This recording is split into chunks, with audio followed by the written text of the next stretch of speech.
Hello and welcome to Tokyo. It's the 2011 Rakuten Japan Open Tennis Championships. I'm Lee Goodall, this is Jason Goodall, and we're here to talk about the final between the defending champion, the world number 2, Rafael Nadal, up against the second seed and the world number 4, Andy Murray. Jason, Rafa's done it again this week. Yeah, it's nice to have him back in town, isn't it? Important for the country after the earthquake and important for the event. Let's not forget that he's never successfully defended a hard-court title throughout the course of his career, so might see some history in the making tomorrow. Played a good semi against Mardy Fish. Impressed?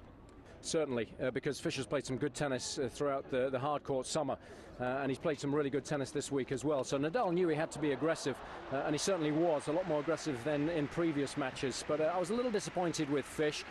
He really lost it emotionally at the tail end of the first set after playing a really good opening 9 games, and then fell away sharply in the second set. But the fact that Nadal was able to gain some measure of revenge for the defeat that he suffered at the hands of the American in Cincinnati will please him greatly.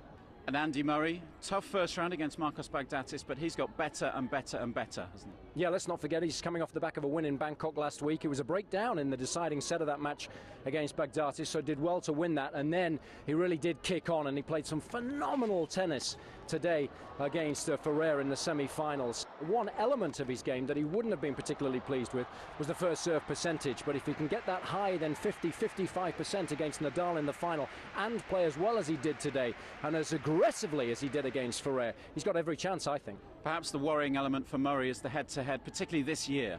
Yeah, he suffered at the hands of Nadal. He's played him 4 times and lost on each and every occasion in Monte Carlo, the French Open, Wimbledon, and of course at the US Open. And those are big matches when you're talking about losing to the same player in 3 of the 4 Grand Slams. And let's not forget that he played against Nadal and lost to him in the semi-finals of the year-end championships at the O2 Arena last year as well, and it just went down in a tiebreak in the 3rd set.